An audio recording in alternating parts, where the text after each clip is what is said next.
నమస్కారం. నేటి వార్తలతో మీ ముందుకు వచ్చింది మీ న్యూస్ 9 టీవీ తెలుగు. జగిత్యాల పట్టణ రాజకీయాలు ఒక్కసారిగా వేడెక్కాయి. మున్సిపల్ ఎన్నికల ప్రచారంలో భాగంగా కాంగ్రెస్ పార్టీ శ్రేణులు నగరాన్ని హోరెత్తిస్తున్నాయి. ముఖ్యంగా పట్టణంలోని కీలక ప్రాంతాలైన మంచినీళ్ల బావి, బీట్ బజార్, బస్ డిపో, మార్కండేయ గుడి, కమాన్ మరియు ఎస్కేఎన్ఆర్ డిగ్రీ కళాశాల పరిసర వార్డుల్లో కాంగ్రెస్ పార్టీ అభ్యర్థుల గెలుపు కోసం భారీ కార్నర్ మీటింగ్ నిర్వహించారు. ఈ కార్యక్రమానికి ముఖ్య అతిథిగా విచ్చేసిన రాష్ట్ర సంక్షేమ శాఖ మంత్రి వర్యులు అడ్లూరి లక్ష్మణ్ కుమార్ తనదైన శైలిలో ప్రసంగించి కార్యకర్తల్లో ఉత్సాహాన్ని నింపారు. జగిత్యాల పురపాలక గడ్డపై కాంగ్రెస్ జెండాను ఎగరవేయడమే లక్ష్యంగా ప్రతి ఒక్కరూ కృషి చేయాలని ఆయన పిలుపునిచ్చారు. ఈ సందర్భంగా మంత్రి మాట్లాడుతూ ప్రజా సంక్షేమమే ధ్యేయంగా కాంగ్రెస్ ప్రభుత్వం ముందుకు సాగుతుందని, పట్టణ అభివృద్ధి కేవలం కాంగ్రెస్ తోనే సాధ్యమని స్పష్టం చేశారు.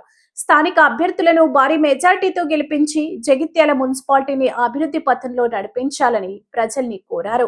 ఈ ప్రచార పర్వంలో మంత్రితో పాటు మాజీ మంత్రి మరియు ప్రస్తుత ఎమ్మెల్సీ బస్వరాజు సారయ్య, జగిత్యాల శాసనసభ్యులు డాక్టర్ సంజయ్ కుమార్, జిల్లా కాంగ్రెస్ పార్టీ అధ్యక్షుడు గాజంగి నందయ్య పాల్గొన్నారు.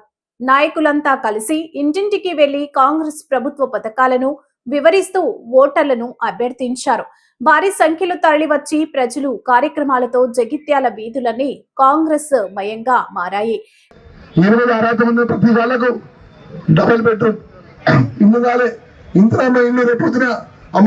రేపు దేవుడి దయతో మీ అందరి ఆశీర్వాదంతో చెల్లె గెలిచిన వెంటనే ఎవరైతే అర్హత ఉన్న వాళ్ళందరూ కూడా ఇందిరమ్మ ఇల్లు ఇచ్చి ముగ్గుపోసే బాధ్యత కూడా జిల్లా మంత్రిగా నాది అని చెప్తున్నా. 200 యూనిట్ల వరకు ఉచితంగా కరెంట్ ఇవ్వడం జరిగింది. మరి అదే విధంగా ఈరోజు పేదలకు సంబంధించిన సంక్షేమ కార్యక్రమాల్లో ఈ ప్రాంతానికి సంబంధించి మేలు చేసే విషయంలో పట ఏదైతే మీరు కోరుకున్న ప్రభుత్వంలో పట రేషన్ కార్డు ఇచ్చి సన్న బియ్యం ఇచ్చి 200 యూనిట్ మనం వాడుకుంటే ఉచితంగా మాఫీ చేసేటువంటి ప్రభుత్వం మన ప్రభుత్వం. ఈరోజు మా చెల్లెళ్ళు, మా అక్కలు, మా తల్లులు కొండగట్టు అందరి దగ్గర పోవాలన్నా, మమ్మల్ని రాజరాజేశ్వర స్వామి దగ్గర పోవాలన్నా, మన చుట్టాల దగ్గర పోవాలన్నా, మన పండుగలకు పోవాలన్నా ఉచిత బస్సు అవకాశాలు మన పార్టీ ఇచ్చింది.